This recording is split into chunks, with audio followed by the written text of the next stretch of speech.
Hey everyone, in this video we're going to go over how to break a full court zone press, take advantage of zone press concepts, and get some easy fast break scoring opportunities, so stay tuned. It's holding him. That's a jump ball? You missed that one! Ref, he got whacked. Call a foul! Get up! How is that not a foul? So, what is a press? A press is when your opponent applies full court defensive pressure designed to make it difficult for your players to advance the ball from the backcourt into your front court. A press is typically applied after your opponent scores a made basket or you have to inbound the ball along the baseline in your backcourt. The goal of any press is to force turnovers through errant passes, steals, and design traps. Presses can be both player-to-player or zone coverage. In this video, we're going to go over how to break a zone press, any zone press. The 1-4 zone press break is great against any zone press. We'll take a look at a few common zone press setups so you can see why. It's fairly easy to teach and run, and you'll always be able to inbound the ball easily. And I like that the 1-4 setup is the same for my player-to-player press break. You can check that out in video number 24.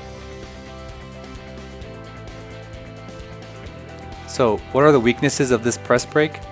This press break requires solid passing skills. Often a lead pass is needed to hit a player streaking to the middle or down the court. Good defenders in a zone press will try to make certain players appear open when they're really not.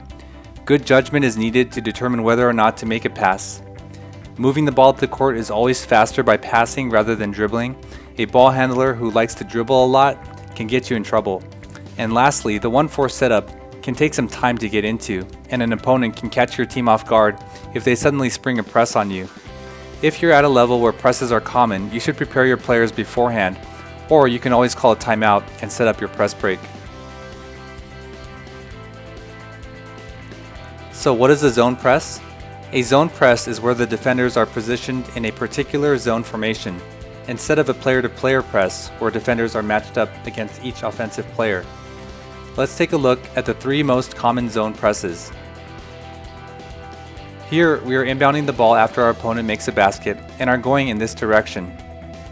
We read the zone press from the closest defender to our inbounder to the defenders toward our basket. Here the defense is set up in a 1-2-1-1, also known as the diamond press or diamond in 1 press. This is probably the zone press you're likely to come against most often. A good strategy in knowing how to overcome your opponent is to learn their tactics. I go over how to run this particular zone press in video number 25 if you want to learn how to run this press. This is a 2-2-1 press setup,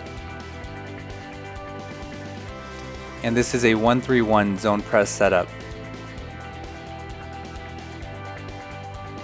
I'm not going to go over each of the zone press strategies in this video, but let's discuss some common zone press strategies. Most zone presses are designed to have the offense bring the ball up the court along the sidelines and prevent you from bringing the ball up the middle of the court. This strategy seeks to take advantage of the sidelines and half-court line as additional defenders, and because it forces you to advance the ball away from the middle, it often looks to trap here along the sidelines, forcing a 5-second held ball, 10 seconds in the backcourt, or bad pass turnovers. Now let's take a look at the 1-4 zone press break setup. I like to have either the 4 or 5 player take the ball out of bounds to increase the number of ball handlers for our press break.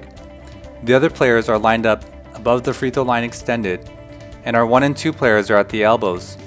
Our 3 player outside the 3-point line opposite the 5 player. This setup is where the name 1-4 or 4 cross comes from. I like both names as it makes it easier for players to remember the setup. It can also be easily signaled with your fingers silently across the court in a loud gym. The 1-4 setup has the advantage of numbers against any zone press in the backcourt. Here's a look at the 1-2-1-1 or diamond press setup. Against this zone, you'll always be able to inbound the ball to your 1 or 5 players or to your 3 or 2 players on the other side. There's simply not enough defenders to prevent inbounding the ball. The same is true against the 2-2-1 zone setup. Not enough defenders to prevent inbounding the ball. And also against the 1-3-1 zone setup. It's always good to identify your goals for breaking a press to your team. Identifying the target goal ensures you'll have a better chance at hitting it. These are the goals I like to identify for my players. First, inbound the ball safely. From the previous slides, you can see you'll have no problem inbounding the ball with this press break.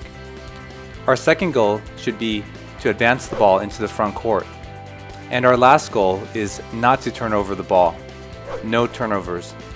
If your players succeed in achieving these three goals, you'll have successfully broken your opponent's press. I wanted to separate these goals from fast break opportunities. Fast break opportunities off a press break are wonderful, but they're a bonus. I'm deliberately making this point because sometimes players will achieve the first three goals and then end up turning over the ball looking for a fast break opportunity that isn't there. Advancing the ball. The goal here is to get your number one player or point guard the ball. Your number one player is usually your best ball handler and decision maker. These principles will work against any zone press coverage, but for illustrative purposes, I'll put in the most common diamond zone press. Our first look is to inbound the ball to our 5 player. Once the ball is inbounded, our 5 player is going to turn and look down the court. Our first look is to our 2 player making this diagonal cut toward the sideline. If that's not open, our second look is to our 1 player cutting to the middle. While this is happening, our 3 player is filling the opposite lane down the far sideline.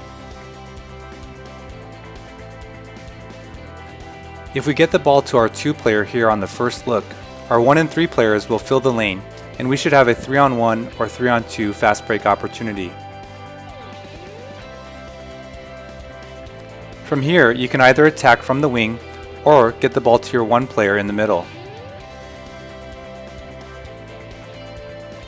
If we get the ball to our 2 player here on the first look, our 1 and 3 players will fill the lane, and we should have a 3-on-1 or 3-on-2 fast break opportunity. I always like attacking from the middle in a fast break. It opens up both sides of the floor and makes it harder for the defense to guess which side you're going to attack from. Now let's see what happens when our first option, player 2, is covered. We simply hit our 1 player on the second cut across the middle. Remember, with 4 offensive players in the backcourt, we will always have a numbers advantage in the backcourt against every zone press.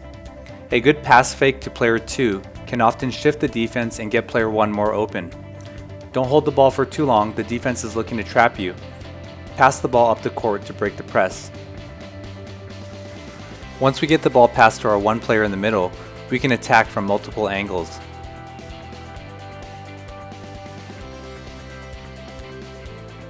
Remember, your inbounder is free to run the length of the baseline following a made basket.